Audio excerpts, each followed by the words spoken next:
नमस्कार। मैं उत्तर रेलवे दिल्ली मंडल के रोलिंग स्टॉक ऑपरेशन विभाग की ओर से आप सभी का स्वागत करती हूं। ये एक बहुत ही महत्वपूर्ण सुरक्षा सूचना है। आज हम बात करेंगे शंटिंग की सावधानियों पर। तो ये जो विशेष सुरक्षा अभियान है, ये 6 मार्च 2026 से लेकर 26 मार्च 2026 तक चलेगा। इसका सीधा सा मकसद है कि शंटिंग से जुड़ा हमारा हर एक कर्मचारी, हर एक स्टाफ मेंबर सुरक्षा के नियमों को लेकर पूरी तरह से सावधान और जागरूक हो। और हाँ, एक बात का खास ध्यान रखें, इस दौरान औचक निरीक्षण यानी सरप्राइज चेक्स भी किए जाएंगे, तो नियमों का पालन करना और भी ज्यादा जरूरी हो जाता है। चलिए देखते हैं कि आज हम किन किन जरूरी बातों पर ध्यान देंगे। सबसे पहले अभियान का एक छोटा सा परिचय, फिर शंटिंग से पहले क्या क्या सावधानियां बरतनी है, इसके बाद पॉइंट और सिग्नल से जुड़े नियम, फिर शंटिंग की पूरी प्रक्रिया और उसकी गति को समझेंगे, और आखिर में कुछ विशेष सावधानियों और सुरक्षा के उपायों पर बात करेंगे। तो आइए शुरू करते हैं। ठीक है, तो हमारा पहला और सबसे जरूरी सेक्शन है शंटिंग से पहले की सावधानियां। देखिए, कोई भी ऑपरेशन शुरू करने से पहले कुछ बहुत ही जरूरी जांच और सेटिंग्स करनी होती है। हमारी सुरक्षा के लिए इनका पालन करना अनिवार्य है। तो आइए एक एक करके इन्हें समझते हैं। अब बात करते हैं लोकोमोटिव स्विच सेटिंग्स की। ये बहुत महत्वपूर्ण है, ध्यान से सुनिए। अगर आप कन्वेंशनल लोको पर हैं तो HSM स्विच को पोजीशन 0 पर सेट करना है। अगर 3 फेज लोको है तो स्विच 160 को पोजीशन 0 पर सेट करना है। और अगर EMU या मीमो चला रहे हैं तो WL स्विच को ऑन पोजीशन में रखना है। इन सेटिंग्स को दोबारा जांचना बहुत जरूरी है, क्योंकि सही सेटिंग्स ही सुरक्षित ऑपरेशन की गारंटी है। अगला बिंदु है सही कैब से ऑपरेशन करना। ये नियंत्रण के लिए बेहद जरूरी है। नियम साफ है, इलेक्ट्रिक लोकोमोटिव में शंटिंग हमेशा आगे वाली कैब से ही करनी है। और अगर आप डीजल लोकोमोटिव पर हैं तो ये सुनिश्चित करें कि शंटिंग केवल प्रॉपर कंट्रोल स्टैंड से ही हो। ये छोटे छोटे नियम हैं, लेकिन यही हमें बड़ी दुर्घटनाओं से बचाते हैं। अब आते हैं BP प्रेशर पर, जो कि एक बहुत ही क्रिटिकल सेफ्टी पॉइंट है। मुख्य नियम ये है कि कोई भी मूवमेंट शुरू करने से पहले पूरी की पूरी ट्रेन में BP प्रेशर एस्टैब्लिश करना ही है।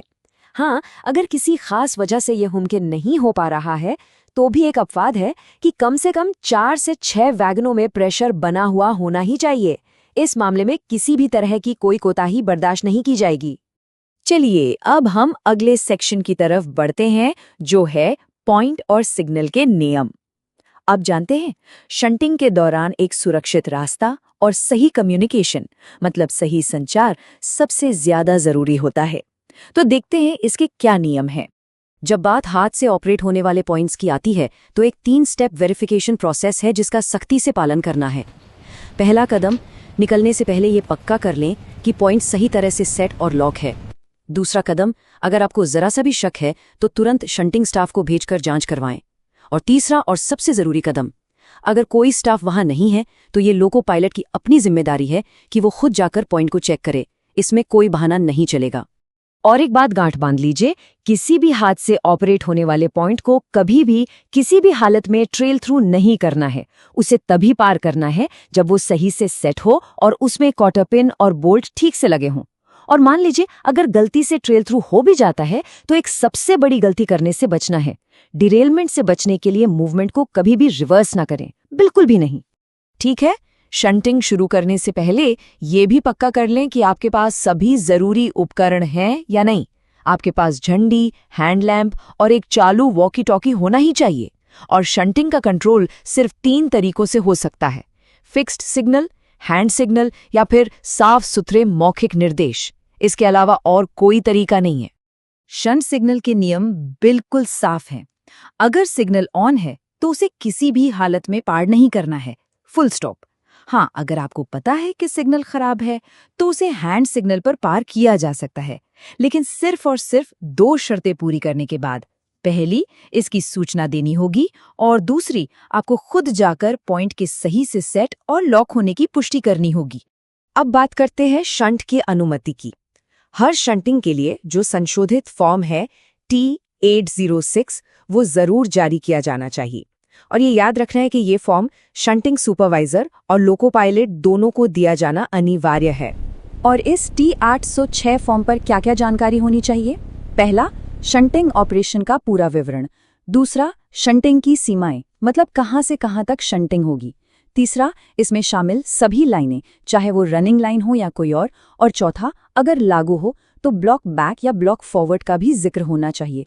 सारी जानकारी एकदम साफ होनी चाहिए। चलिए अब अगले सेक्शन पर चलते हैं, शंटिंग की प्रक्रिया और उसकी गति। यहाँ हम देखेंगे कि परिचालन के नियमों का पालन कैसे करना है। सिग्नलिंग और मूवमेंट के कुछ बुनियादी नियम हैं।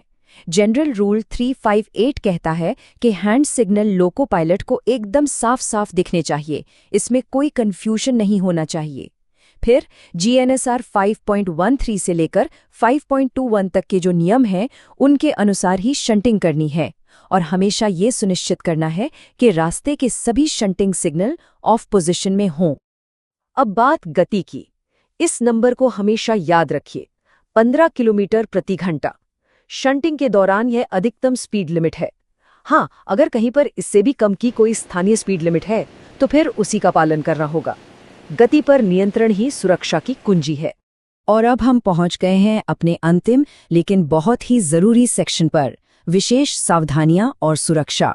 इसमें हम कुछ खास हालात और ऑपरेशन के बाद की सेफ्टी पर बात करेंगे। कुछ खास हालात में हमें और भी सतर्क रहना पड़ता है, जैसे कि अगर आप ग्रेडियंट पर शंटिंग कर रहे हैं तो जनरल रूल 5.20 में दी गई सभी सावधानियों का सख्ती से पालन करें। अगर शंटिंग में यात्री कोच शामिल हैं तो SWR और सुरक्षा नियमों के मुताबिक पूरी निगरानी होनी चाहिए। और सबसे जरूरी, एक लोको पायलट के तौर पर हमेशा सतर्क रहें, सिर्फ सिग्नल के भरोसे मत बैठिए। डेड एंड लाइनों के लिए एक बहुत जरूरी नियम है, जब भी आप किसी ट्रेन को पुश कर रहे हों तो उसे डेड एंड से करीब 20 मीटर पहले ही रोक देना है। ये 20 मीटर का बफर जोन हमारी सुरक्षा के लिए है। अब एक और जरूरी बात, लूज शंटिंग कुछ मामलों में पूरी तरह से प्रतिबंधित है। किन मामलों में?